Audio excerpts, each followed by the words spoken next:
you get the chat over here because On we're on Hangout? Hangout. Yeah, That chat is only you and I if we put the chat on. It's just Right. the people that are on this. And from what I understand, this is actually supposed to go away, but I don't understand why, because I think this is really slick. What, this chat? No, there we go. The Google Hangout part of it. But I really like it. Probably no one's using it. That's why. Yeah. You just cut out. Yeah, I can't hear you.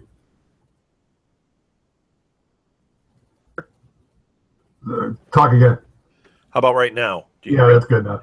You know what? I bumped the mute, I think, which is always a good thing. For me, it is. When you mute me, it's awesome. So, All right, I'm going to write, welcome to Disturbed. Let's get this thing going. alrighty. Welcome to Disturbed. We're talking Chapter 2, the American Horror Story Roanoke. We have an official name podcast, and I am one of your hosts. I'm Rob Southgate. With me is Chris Mao. And apparently my freaking cat, Yes. right there, is here too. So expect some crunching, maybe some barfing. We got cats. It happens. Maybe some crotch licking. There's all the good stuff. Hey! I'm going to turn My the cat's coming to check it out. So. Yeah, look at the mess behind me. It is chaos. I don't know if you can see. Actually, I'm going to make you see. Look at that. You want to know what that is? No. That is the top of my head has disappeared. That is lighting, tripods, all this stuff that we were able to get as upgrades for the podcast marathon. So thank you, everybody that contributed to Kickstarter. We have, I think it's over. I think it ended. Yeah. So that's it. We did our thing, and that is it. So thank you, everybody that supported. If you didn't support us, we'll give you another chance another time. How's that?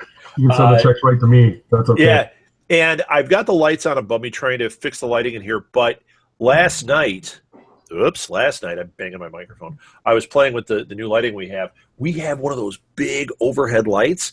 I'm going to have to do something so it doesn't reflect off my bald spot. And then we've got a couple other lights. So I'm going to start playing with that here and see if we can't make this look better. Nice. Because trust me, it can. We need, and it may not be much effort, but that's okay. So.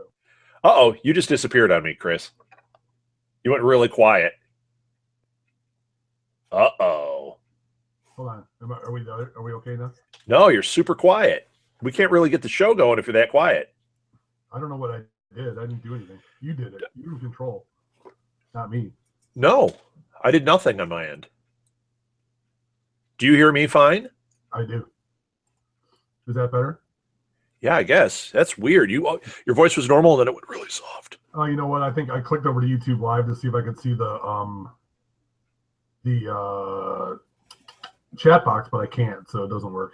Oh, Danette is with us. Hi, Danette. Hey, Danette. Okay, so we're going to officially make this thing go right now. We already did the intro. This episode was crazy, man. This was crazy. Yeah, it was. It seemed like it ran a little short too. Didn't it feel? But you know what? I think that's because it went fast. Because once that second half hit, man. Oh yeah, once it felt like it just like zip, and I was like, "What? We're over?" No, it was a little. I mean, they say the runtime was 42 minutes, but it wasn't because they were off really early. It seemed like when I rewatched it on FX now.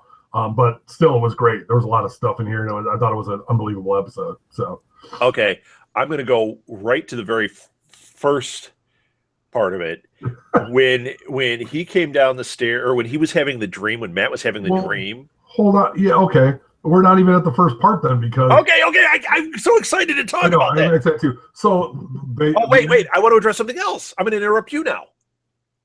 Here, okay. I was wrong. I think I'm wrong. Did you go back and listen to last week? Because I have a memory sometimes. Okay. I can't remember. I had that big theory about what was real and what wasn't. If you watch even in the first episode, when they first show Cuba Gooding Jr., that part of it, that I think I was saying I thought that was reality, and the other part was reenactment. When they show the Cuba Gooding Jr. part, it says dramatic reenactment. Okay, so, and then it says it again in this episode. Right, it does, because it's supposed to be, that's what they want us to believe, that that's a reenactment. Our theory was that, I thought this is the way I understood it, and this is what I was thinking, is that the thing that they say is a reenactment is real, and then that Lily Robbie and Andre Thompson are actors acting like them and doing the found footage. That's what I think. Because before we get into the show, Ryan Murphy was it's Ryan Murphy, right? I'm sorry. Yeah. Brad Falchuk and Ryan Murphy. Right. So he did an interview, and they were talking about this season, and they basically say it's broken up into 3 parts: 1 through 5, 6 through 9, and episode 10. Yeah, so isn't that wild? There's a big twist coming in episode 6, and I believe it's going to be something along the lines of what we talked about, where what we see is not what's actually happening, and it's something, whether it's in somebody's head or it's made up, or the roles. I hope it's not in somebody's head. That's one of those things. It's like a deal breaker, though. Right. If you've been watching this whole thing and it's like, oh, that wasn't even what the show is about, and that's going to be a deal breaker for me. It wouldn't be a deal breaker if what we were just saying is what happens. Right. Okay, that would be totally fine for me. And also, if what we are seeing is reality, if that is a reenactment, we're seeing them do their real thing, but it's not a ghost story, because we're being led to the assumption it's a ghost story. Correct. And if it turns out, and this might be what the twist is, they're not ghosts. Those are freaks that live there. Maybe they're the original Roanoke people that have never evolved, and they've lived in this thing, doing their thing. The hillbillies are actually the ones like protecting them. What if the Polks are just keeping them, like keeping their secret? It's almost like the Village. Well, that's what Kathleen and I talked about it, because she saw it and then went crazy. Did she? Well, number one, she watched it, and it videotaped on our DVR, and then we set it over, so because sometimes the show goes a little bit longer. So she goes, "Did you see the ending part?" I'm like, "What ending part?" I go, "As soon as the credits roll, they go." She goes, "After the credits, there's this other scene." And then we went back and watched it. It was actually the beginning of the second episode. Because it recorded later back to back. So I mean, the whole thing we're going to talk about in a minute. But she was like, "What if it's like the Village?" And I go, "That's unbelievable, because that's a great theory. And what if the Polks are relatives of theirs that just haven't gone back to the old right, or they're the ones protecting them?" Now, wait, there's another thing that I noticed when I was watching the second episode. Okay. I don't know what this means, okay? But when they showed the scalped guy, it looked incredibly fake. If you watch that, it looks incredibly fake. When we saw it the first week, it was so quick, it was dark, you didn't really notice it. The second time, it was lit a lot better, and I'm like, why is it so fake? And then I started wondering if there was something else going on there, like if this is a setup for a reality show, and those are actors playing that stuff out. I mean, yes, he may be an actor in the reality show reenactment, or if we're going with the idea that that's reality that we're seeing, maybe the reality is it's that. Because, when they released all those little promo things, and they said some of these things match up to the season, some of them don't, we've had clues, like the house, okay? Roanoke, we know is real. But we don't know all those things. And they were big on that one picture that looked like Creature from the Black Lagoon. Yes. Which is supposed to be like, a monster movie. Right. And it made me kind of wonder if there's something there. Like they're confusing, or they're doing all this, and it's going to turn out to be some elaborate reality show that they're caught up in the middle of. Right. That they put these people out here, and like, we're going to scare this unsuspecting couple who bought this house. And Jeff Probst is going to show up all of a sudden and be like, "Hey, Jeff Probst. How you doing?" Right. Chris Harrison from The Bachelor will be there. You've been voted off the island. that would be a fantastic twist. But yeah, maybe. I mean, there's I think there's all sorts of possibilities, because they as usual, put a lot of crumbs out there. Yeah. Open a lot of doors, and you don't know which one they're going to go through because they're going to sit there. So. All right. Did we do the beginning then? We talked about the reenactment thing at the beginning. Oh, I interrupted you. You go. Yeah, that's right. So the beginning ends where the first episode, or the second episode begins where the first episode ends. She's out in the woods, like kind of surrounded by these weird people. That's one of them scalped. That's led by Kathy Bates. We see Kathy Bates like stick a nail in some guy's butt. Well, that's a little bit late, or is that in that part? No, she did it right there, but we see it again later. And then you see Lady Gaga with the guy's scalp acting all weird, like some kind of crazy witch. And then which was awesome. Which was awesome. Then we see Wes Bentley as the very stern pilgrim. What?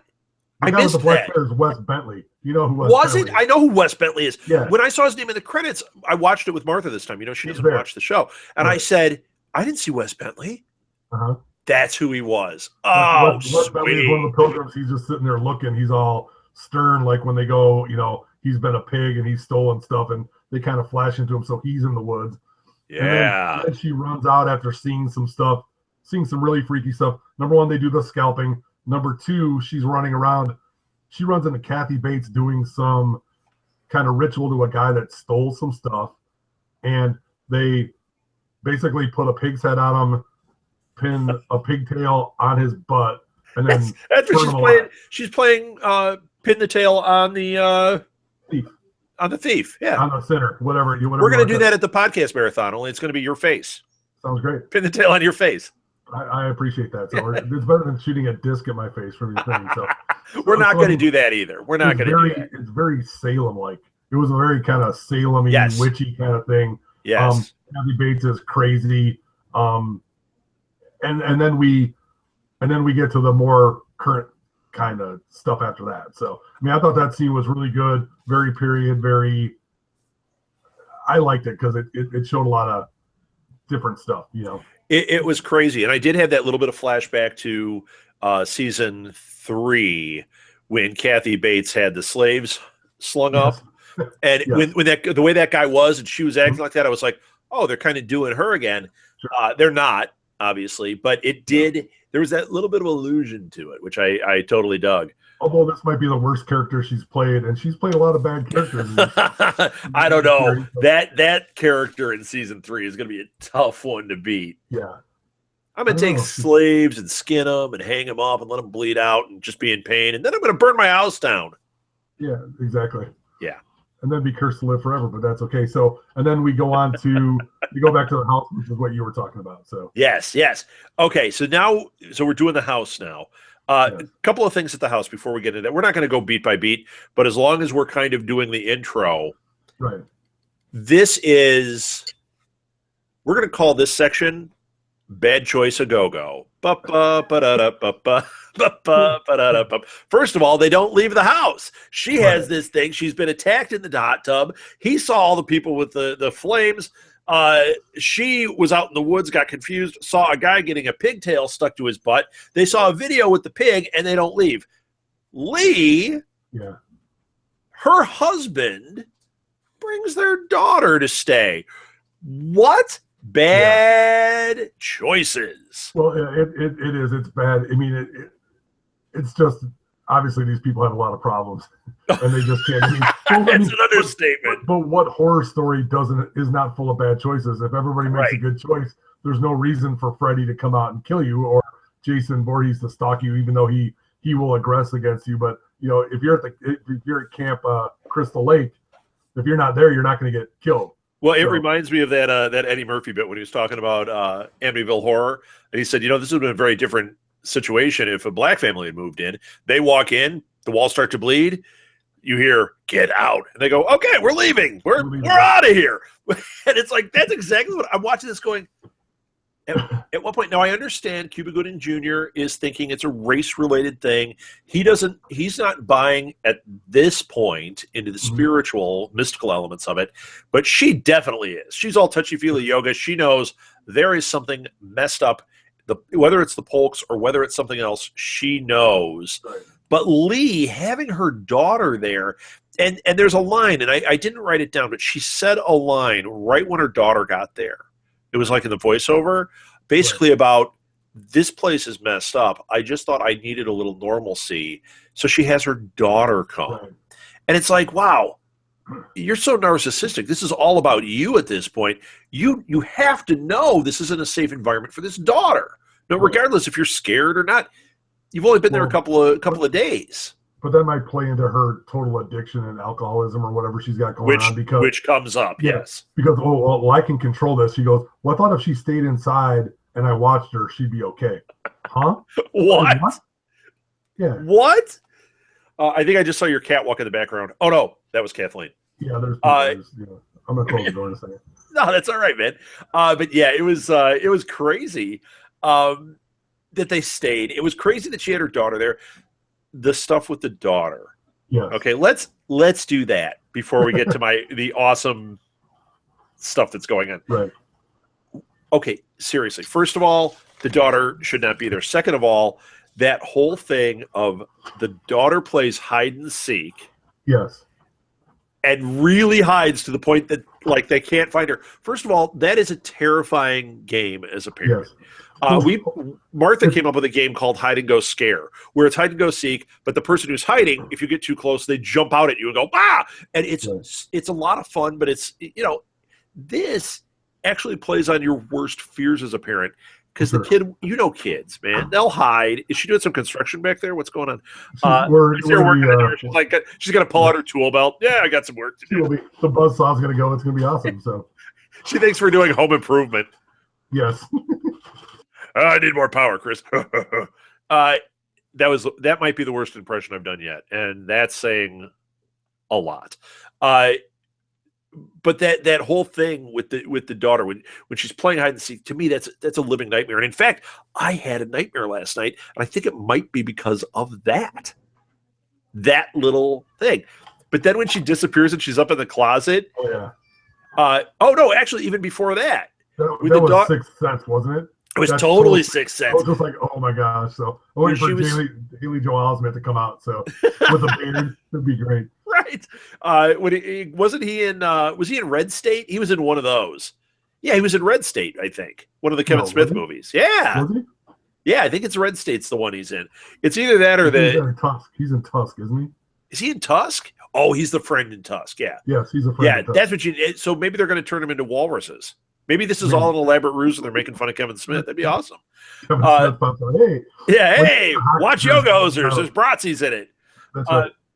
But the scene where she was standing and talking to the wall, I mean, we've seen this kind of thing before, but what was really funny about that is there was a show on last year. It was not good. I'm not telling people to go and binge this, but it had, it was Lily Rabb was in it.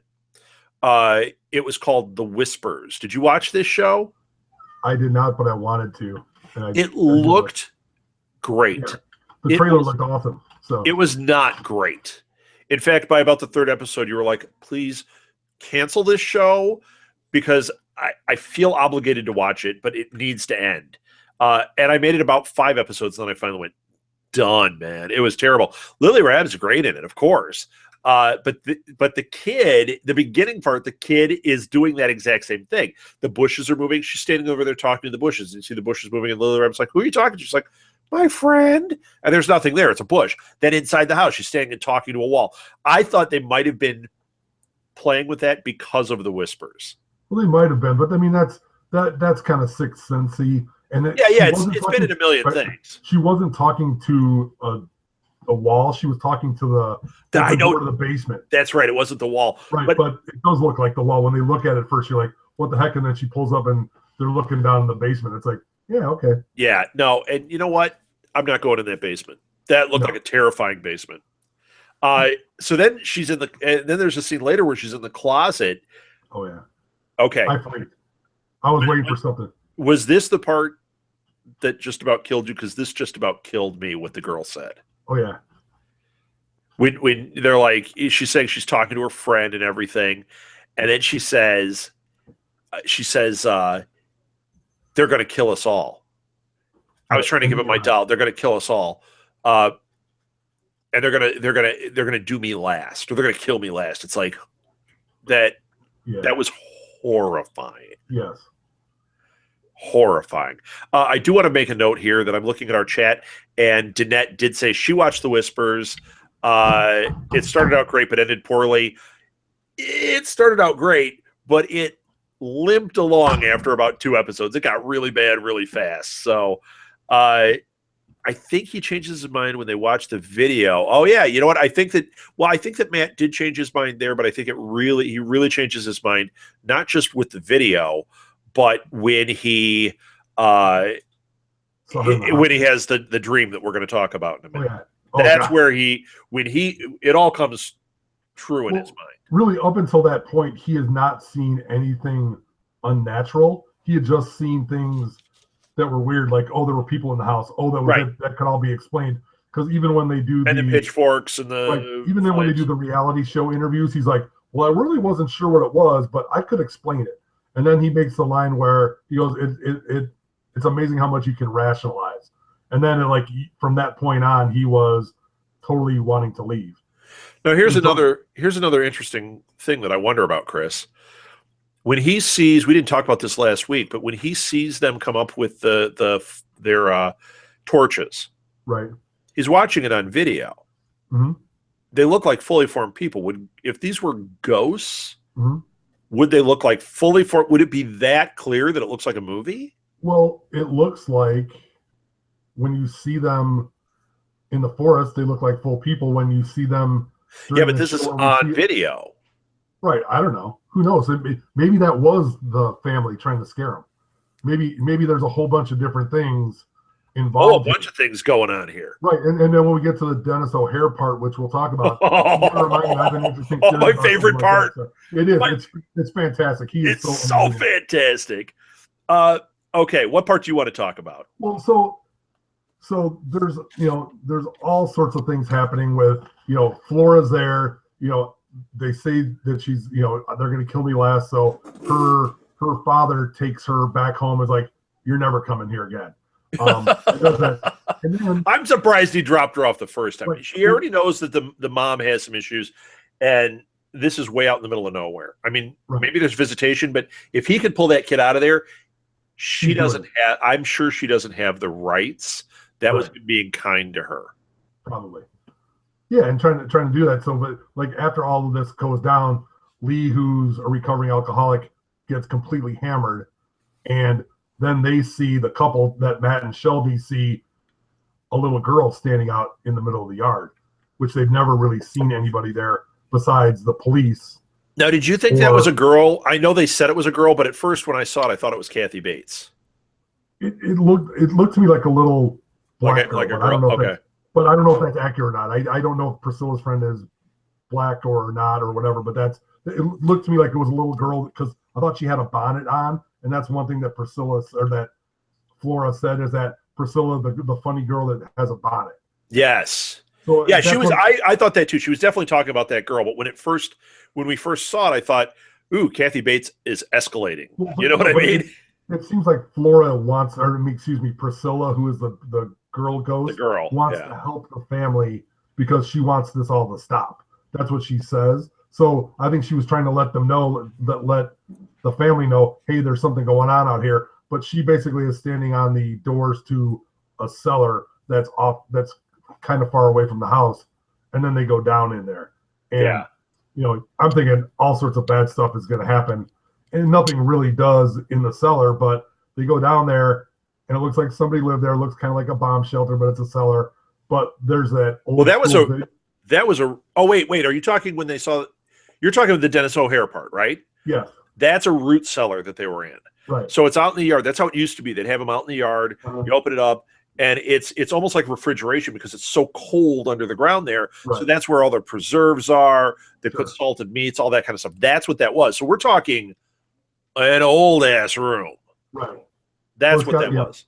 Well, and so they go down there, but it looks like somebody was living down there. And then there's this like old school video camera that's like it would be from like a 90s movie, and obviously that's when it's from. Right, but you're thinking, what the heck is going down here? Were they torturing people or something? But alas, it's a video with Dennis O'Hare in it playing a guy who came to the house. So if you want to talk about that.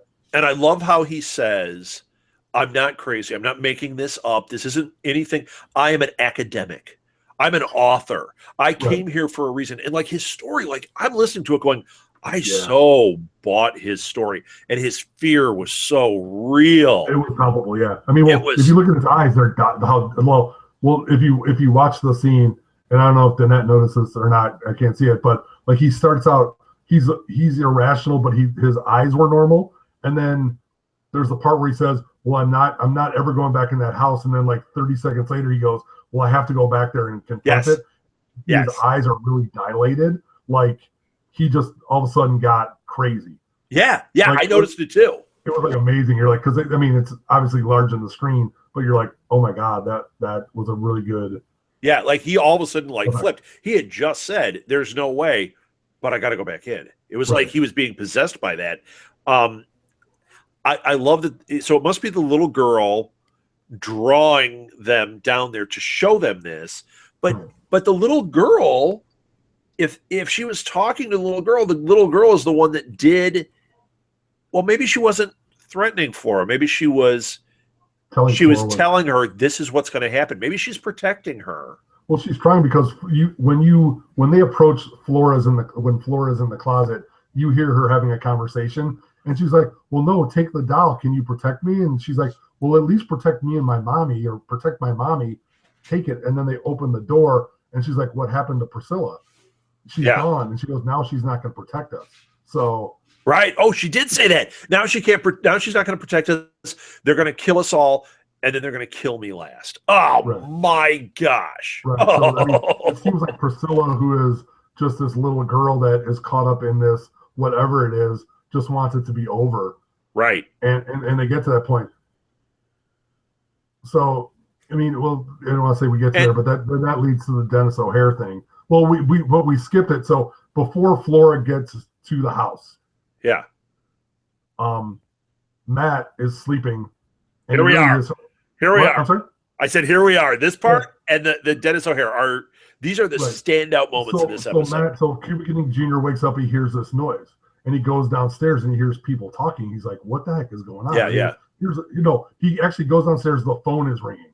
And the phone rings and says, please help me, in this like old crackly voice. He picks up in typical horror film fashion. I want to pause right here. That voice, when I listened to it a couple of times. I swear to you, it was Shelby's voice. But it isn't. It's because we see who it is. Maybe, I don't know. Maybe it is. How did we see who it was? Because it's the same voice of the lady who's in the bed. Is it? Well, if you listen to it, they're talking, and then he picks up the phone and sees that the phone is there.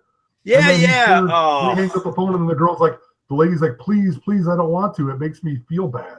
Or something. Whatever. I totally thought it was Shelby, and I think I should have gone right through because I listened and I went back immediately and was like really listening to the voice. I'm like, that sounds like Shelby. I didn't watch it straight through at that point. That's probably why I didn't notice that. Mm-hmm. Although maybe it is Shelby's voice. Maybe they're doing something with that where we're seeing Shelby. I don't know. Maybe Shelby's that old woman. I don't know. Exactly. I don't know. By the time she dies, she's the old woman. Who knows? Exactly. This is episode 2, and my head has already exploded. I am already confused by everything, and my theories are all on the table and wrong. Right. Well, no, I think the abduction one is still in play. I really think that Cuba Gooding Jr. and Sarah Paulson are the actual events, and then the other people are actors, but that's just me. And there's some more clues, and we can talk about that later. But so Cuba Gooding Jr., let's get back to this because I think this is a great thing. He listens to the phone. Some lady says, help me. He picks up the phone cord, and the phone's unplugged. So he's kind of spooked. And then he hears that same voice down the hallway, which I think is the same voice. He goes, and there's some lady in a hospital bed sitting there going, I don't want to drink this. And there's 2 nurses who are the 2 nurses that Sarah Paulson saw before when she was walking in the house alone. Yes. So these 2 nurses turn out to be sisters, and we'll talk about that later. But the lady's saying, well, I don't want to drink this medicine you're giving me because it makes me sick. And the one nurse goes, are you talking back to me? And the lady in the bed goes, no. The nurse comes out, pulls out a gun, and shoots her in the head. And then the two They're nurses crazy. they start cackling like like they're witches or whatever. Yeah. Just drawing that inference, and they spray paint the letter M on the wall. Yeah. And they go, what is it, Margaret? Margaret's for murder, for M. Yeah, they never said murder. They said M for Margaret or Margaret for M or something like that. Yes. M is for Margaret, and you're like, what the hell? And so then Cuba Gooding Jr. completely flips. So, but at this point in time, they do have police protection out in the driveway. Right, and he runs out there. So, listen to this theory, and this is something I saw on the internet. Oh, I don't bring know if it! it's right or not. The deputy who comes in is Whitrock as a guest star because he's played people before. That's a theory. They never credit him, but the theory is that to get him in the show. I'm going to have to watch that again. Right. If you look at it, it's hard to tell, but he's played, like, remember he played Dandy, and I didn't think that was him at all. Right. Yeah, he's been really very much of a chameleon, even though he's, you know who this actor is. Each time we've seen him, it's taken a couple of episodes for me to go, oh, that's him again. Even though I think if we saw him in the wild, we know exactly who he is. I think that he is hidden a little bit when he first comes in this show. Just like I have a feeling is going to happen with, I keep drawing a blank, Quicksilver. I think when he shows up, because he was so dominant last season, I think when he shows up here, it's going to be that same kind of thing. Like he'll be one of the hillbillies. He'll be a scene. He'll be there, and then all of a sudden you realize, oh, he's been here for 2-3 episodes. Right. He's been here since day one, and you're like, yeah. Huh? So yeah, but that's the theory. It's not substantiated. He hasn't been credited in the show, but that would be like him. Well, because Chaz wasn't. Yeah. Right? I wonder if Evan Peters is Piggy. I wonder if this whole time we've been seeing him, and then they're going to pull off the pig head, and you're going to go, oh. He'll have lobster hands. It'll be great. Lobster hands. Yeah. They bring him back. Yeah. He'll live long and prosper, except for that. So yeah, right. So they see these murders. Now, fast forwarding to the Dennis O'Hare scene, basically Dennis O'Hare went to the house to investigate, to write this like true life murder book about these two nurses who were these bad people. Yeah, they set up shop and they brought people in, old people, and killed them. Right. And, he goes, I got a copy of the diary of one of the sisters, and it was like total crazy gibberish that they were talking about. And like, I'm doing this, and every time we kill somebody, it's going to give us more power and all. It was like all that crazy stuff. And that's what he was there to see. But the sisters never finished what they were doing because they only got to MURDE. They never got to do the last R. And what happened? Why were they taken out of there?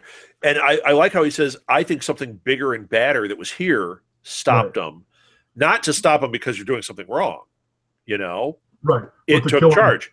And this goes back to kind of what happened in Hotel, because Holmes never completed his great American serial killer, and he had to get somebody else to do it. So that kind of goes right back to the last show where they tie him in. Not that that's the direct link that that they do. Right. But there are things that we keep noticing that seem familiar. Right. And then let's just wrap it up with these nurses. We see them again after this. Yes. When Lee is in bed after she's gotten, fallen off the wagon, she's laying there. Right. This scene also, I had to go back and watch when he walks out of the room, and as he's walking out, the nurses walk in and look at Lee. I was like, that was so well done. It was so scary. That was awesome. It's like, nice knowing you, Angela. Yes. Oh my gosh, that was great. And then we also had, you know what? I was thinking of something here. There's two more. We keep talking about the movies that we're seeing in here. Mm-hmm. I have two more. One, when they showed the house from the outside, it was the house, and there was something else. It was when they were talking about how they won't get their money back, and the bank guy was like, it has nothing to do with us. And it's like, we were rooked into buying this place. The Conjuring. I was getting Conjuring. But the other one I got was the one you just mentioned, which was when Dennis O'Hare came here to write a true crime book about these murders. And and then crap got real. Did you ever see the movie Sinister? No. Got to see this movie. It's really good. Kevin Bacon is a writer. He brings his family. They move into a house. Yeah, now that you say it, I've seen that, yes. And he writes true crime novels, and he doesn't tell his wife why they're there. And it turns out they happened in this house, and then it's like a demon thing. And it's crazy. It's really good. So I got that off of this too. So this is, now that we're at the Dennis O'Hare where he says something bigger is there. Yeah. Let me throw this out there. What if Kathy Bates isn't the biggest baddie in the house, and they're just another group of bad people that are being supplanted by something that's even more evil? Or maybe they're trapped there just like the nurses are. Right. Whatever's big and bad did so like to Hotel them. all over again, where all these people are forced to live in this house, right? Die there because, and that maybe is where that swamp thing comes into play. And the whole Roanoke, they disappeared. Right. And think about it. They disappeared. In the real story of Roanoke, they disappeared. They came back and there was nobody there, just the word Roanoke, right? Right. In with the nurses, they got all the way to the R and they disappeared before they could get to R. Right. They disappeared and nobody knows, it's without a trace. There's just kind of crazy theories. Right. That might be what's going on. There's something bigger trapping them there, and they're playing out their thing again and again, similar to Hotel. Yeah. And maybe also, and it's kind of similar to Coven, where there's a lot of a lot of demonic stuff happening that's probably lurking around there. So true. I mean, you start to see these parallels. You start understanding kind of what their storytelling mechanisms are. But you know what? First of all, I'm not getting tired of those. I like them. No. Second of all, I think this is exciting. We're getting so many twists, so many different things happening. And once again, I mean, the acting in this. I mean, Dennis O'Hare crushed it. Well, Cuba Gooding Jr. is crushing it, and so is Sarah Paulson. Yeah, they're crazy. Well, and then is it 23?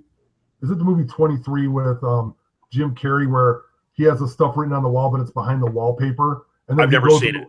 No, I think that's what it is, and maybe Danette knows. I can't remember. I think it's Room 23. Is that the name of it? Right. Something I don't know. I thought it was just 23 because it's 23 words, 23. It might There's be. that room something with it's with Jim Carrey, but there's something that's behind the wallpaper. So Dennis O'Hare goes back in the house, getting back to the video. This is about 2/3 of the way through the episode, or maybe 3/4. Got it. It's called the number 23. Number 23. So he goes back in the room to confront the great evil, and then again, as he pans into the mirror, who shows up? That's the scary part, and I hate those. I know, and you knew it was coming too, and you're like, I knew it was coming. I'm just like sitting there watching it. It's gonna happen. But Kathy Bates shows up, and then the video cuts, or they stop it. Yes, and it was like, yes, there she is, and you see her now. Plus, we had the bloody cleaver in the door. But that was what? That's later, isn't it?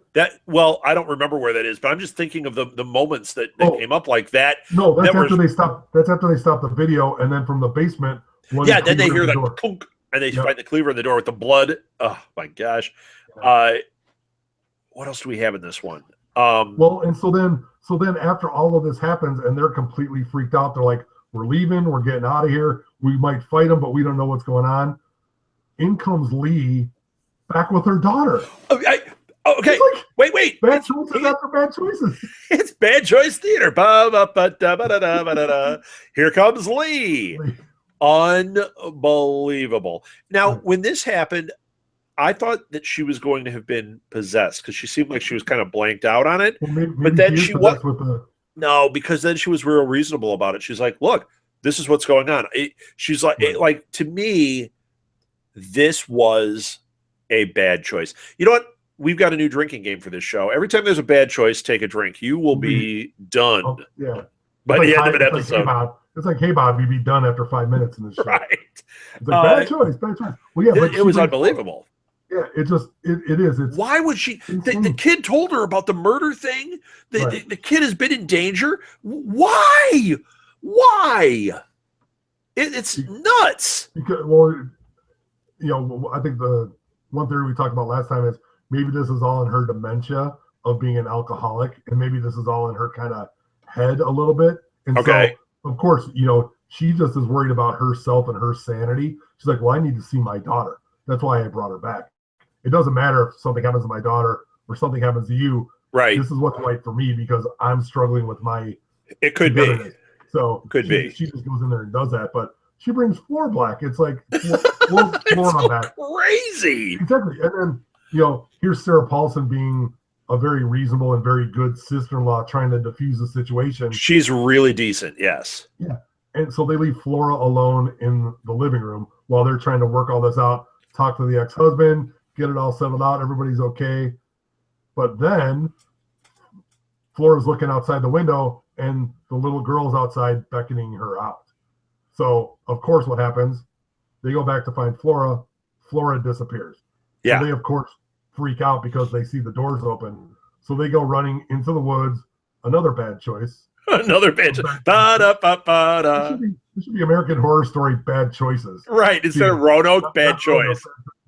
So, we need a T-shirt, American Horror Story, bad choices. Roanoke, a series of bad and unfortunate choices. Right. Yeah. So they go out running and looking for Flora, and they're running around. And, of course, there's a lot of stuff because they're in the woods and there's hedges and bushes. Something's going to pop out. They do the little scare tactic where it's actually Cuba Gooding Jr., but coming out of the thing. I also thought they were going to get lost in there, and it was going to do one of those things like what happened here in the first one, where all of a sudden they're like, I only went a few feet in. Where am I? I thought they were going to do that, but they didn't.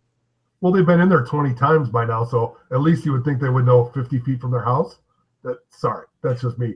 But if somehow they're stepping into another dimension or something, which is what I think happened the first time, right? They step into it, and it's like the road should be 5 feet away. Why is it not there? Exactly. That's what I was thinking was going to happen. Didn't happen. Although we haven't seen how it plays out yet because because they get it there and Lee is screaming. They run over to Lee. They look up this tall, barren tree, and there's the windbreaker or the sweatshirt that Flora was wearing hanging from the top, basically with no Flora, just the sweatshirt. And they're all screaming. And it's like that tree was like a mile tall. Yeah. And it's just hanging up there. That was the creepiest tree. That was crazy. Yeah. It was so great. It was nutty. But you're like there, and then, of course you're hearing pigs squealing. But is that really pig squealing? Or because they've established that there's wild pigs running around because when Cuba Gooding Jr. is running in the woods, they just show a pig running by. It was like a live pig. It was like it wasn't a boar, but it was a pig. Right. So there's all sorts of the pig running by. Right. Exactly. Well, I mean, that was a great scare tactic. It was great. The other creepy thing that they kept doing, and it looked kind of cheesy, but it was fantastic, was all the pigtails hanging off. Well, and they're bloody. They're just kind of going like that. Because I mean, it's obvious that that's how they punish people for stealing. They treat them like pigs and they're selfish. So they pin the tail on the piggy. People have been killed. Yeah. Because I originally thought when I saw it there were going to be 5 pigtails for MURDE. Yeah. But there were 7. I think it's 7. So does that mean that's how many people have been killed? Does that mean what? Or does that mean if we start adding up main characters by the end of the series, will there be 7 that will get the pigtail stuck to them?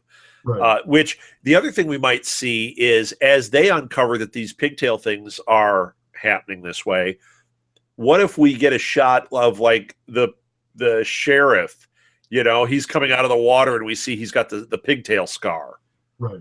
There's a possibility of that too, that we're going to find out, hey, people that we didn't know were involved with these people are involved because they were branded with this pigtail. Right. It's a possibility. There's a possibility there, but there's more. I was trying to draw some connection to be like, oh, this is what happened. Well, yeah. It didn't happen like that, but that's how the episode ends. And that was it. So. All right. We got 2 more little bits of business to do. Yes. Number 1, we have had a suggestion from Danette, which we are totally going to do starting right now. Right now? Right now. She suggested that we need a bad choice of the week segment on the show. Nice. So right now, bad choice of the week. I'll put a little sound effect in there. Maybe not that. Bringing Flora back is obviously the bad choice. I vote for the same thing. It was the choice to bring her back. There were a million bad choices, but that was the worst. That was the worst of the worst. Could we have a wheel, the wheel of bad choices, and just Wheel of bad choices and see which one it lands on? That was the worst. So the bad choice of the week is bringing Flora back. Yes. All right. Chris, why don't you give your social media real quick? Absolutely. I can be found at www.theblueboxcafe.com or at Bluebox Cafe or Bluebox Cafe 176 on social media. You can see it right there on the screen. You can follow the show on Twitter at Disturbed Pod. You can also find us on Facebook. Just look up Disturbed Podcast. Find us also on what else? We have other social media. Well, Southgate Media Group is on Instagram. It's on YouTube, obviously. Any place like that. We also have a number of different Facebook pages too, and for Southgate Media Group itself. Here's the important stuff for those of you that like this show. This Saturday, October 1st, Disturbed will be live at the Blue Box Cafe for part of our podcast marathon. It's 14 hours of podcast. It's going to be awesome. I think, what are we, at 11 o'clock or something? You know what? 11 or 12, I think. Yeah, the best thing to do is follow us on social media. You can see the lineup. Go to Kickstarter. On our Kickstarter, which just ended, we put the lineup on there, and you'll see what time Disturbed is supposed to be on. We will not be streaming it on YouTube, but later that show will be edited and made available to you on YouTube. It will also be a podcast, but it will be streaming on Periscope. So just look up Southgate Media Group. I believe it's one word on Periscope, and you'll find us there. Or if everything works in our favor, we're really hoping all this does, it'll be on Facebook Live. Go to Southgate Media Group on Facebook, and the entire thing should be streaming that day. Do you have enough battery? Do you have enough cord? I'm going to have cords and power all over the place. It's going to be crazy. And we're filming everything, so like I said, we can edit it down. It should all be HD, too, so it should be – I just can't wait. This is going to be fantastic. Going to be fantastic. It's going to be wonderful. I'm looking forward to it. So I'm not looking forward to being there all day, but I'm looking forward to the event. So. But you know what? By the end, you'll be like, oh, I'm so tired. Should we do another hour? I know you, Chris. Oh, it will be. You're going to stand there and want to talk. I'm going to be like dragging stuff out. And you're going to be like, yeah, let's talk a little more. Right. I have to open the restaurant before you get there. Yeah. So, well, what time do you have to get there? 6, probably. Oh, okay. Well, I'll see you at 7. Could be there at 7:20. We're running late. 7:21. That'd be awesome. All right, let's end this. Thank you for listening, everybody. Thank you for watching. Those of you that watched, we will be back next week, same time. 7:15 is when we're supposed to start. It's right around there, right here on the YouTube channel. And then this gets edited down. Some of the stuff is taken out of it, and it will become a podcast, which maybe I think is available tomorrow. Maybe, depending. That's it. So we came up with a good ending. What was it? You screamed, and what did I say? I don't know. Time to check out. That's horrible. That's awful. Yeah. But it's an ending, so. All right, I can fade it out on that. Thanks for listening, everybody. I'm going to hit stop, and we will be back in about 50 minutes with the This Week in Geek After Show. Yes. Or make fun of